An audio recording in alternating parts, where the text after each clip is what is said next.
So how innocent is your innocence? I've been asking myself that. And I've been on this journey with it. I'm on this artist's journey right now. But I really honestly truly believe there's an artist in me, there's an artist in you, there's an artist in everyone. Because that inner artist is the inner child. And that inner child is the innocence personified.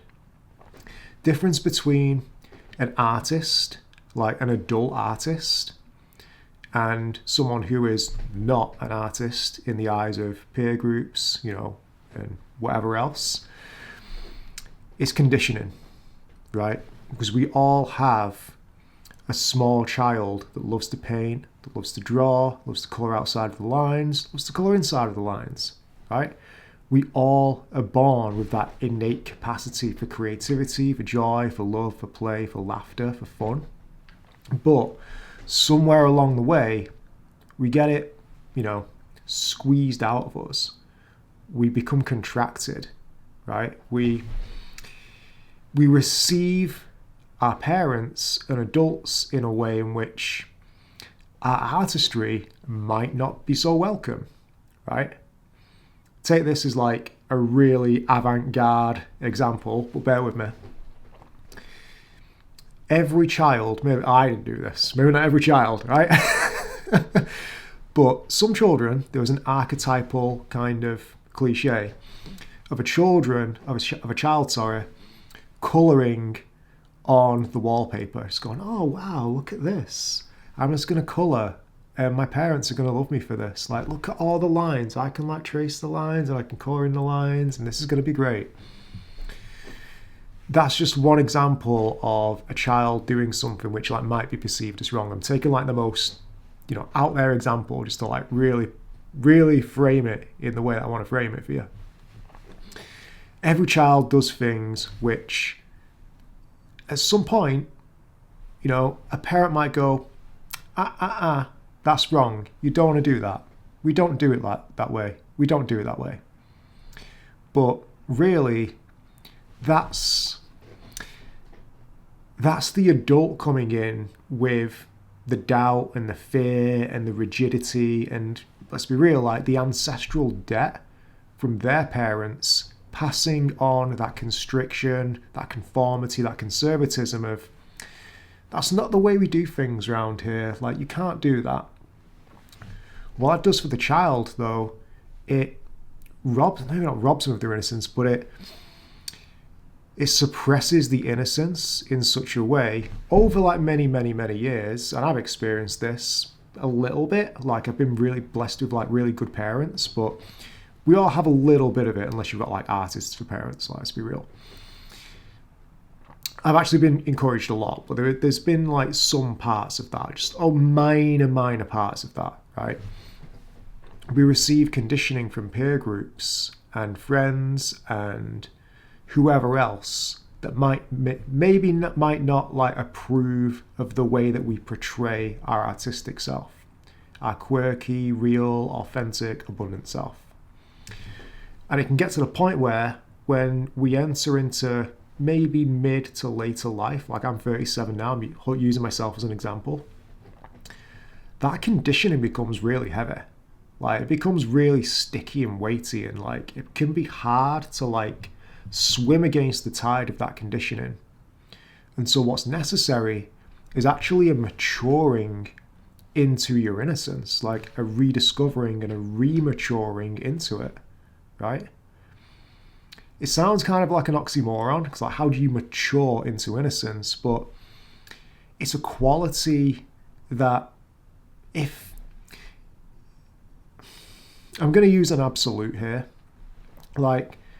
it's a quality that if we want to find a true sense of freedom, a real true sense of freedom, then we need to have that vocabulary of innocent choices and actions. I think that's fair enough actually without being too absolute.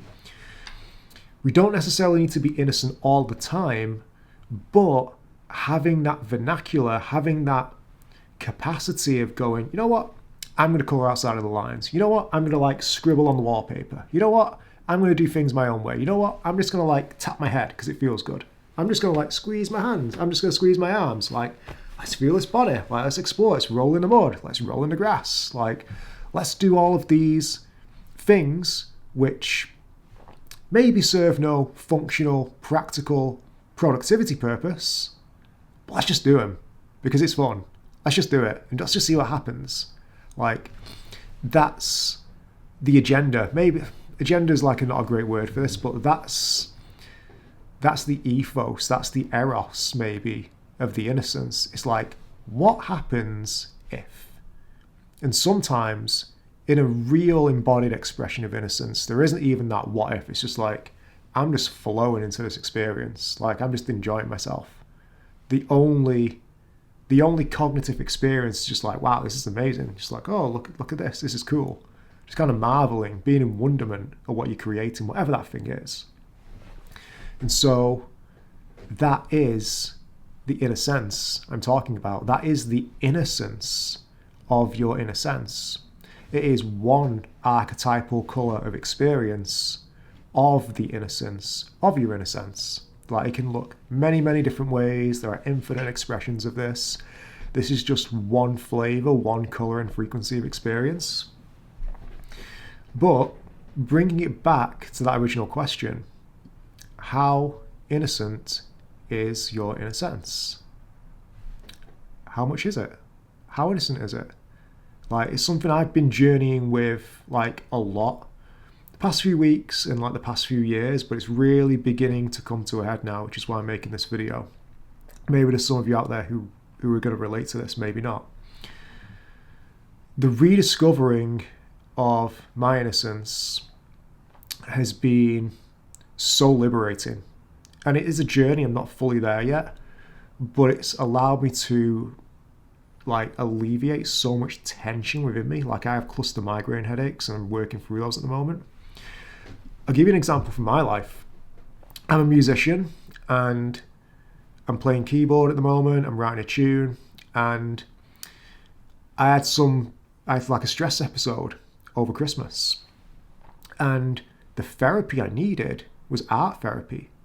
Like, I sat down at my keyboard and was like, okay, I'm going to do this because I'm kind of sick of lying on my bed. I want to do something, and I feel like this is going to bring me joy. I just knew innately this is going to bring me joy, and also like playing in time with the metronome and the beat. It's also going to help regulate my nervous system. Like, it's actually a really, really powerful regulation exercise, just playing nice, gentle keyboard, whatever it is, doesn't matter the genre, just play it in time. And so I'm always scratching my nose in these videos.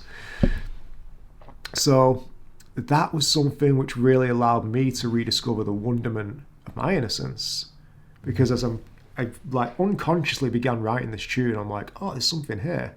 Let me follow this thread. This is amazing. This is cool. I'm into this. And as I've got like 4 to 5 to 6 weeks into the writing process now, I can see it as a tune. I'm like, oh, this is something. Wow. What am I creating? I don't know. But it's cool. Let's carry on doing it. And that wonderment is the innocence of my innocence. It's just like, all right, let's just intuitively follow this thread. Let's be with it and just see where it leads. What if? What if I created this bass line? What if I did my vocal in this way? What if I completely took it in a different direction? What if it was a disco tune? Like, what if? I'm asking myself these things. Like, these aren't like hypothetical questions. These are like genuine what ifs. That's the innocence of my innocence right now, like following that intuitive thread. And so, what is the innocence of your innocence? What is it? Comment down below in the comments. Let's start a conversation. Like, what is the innocence of your innocence?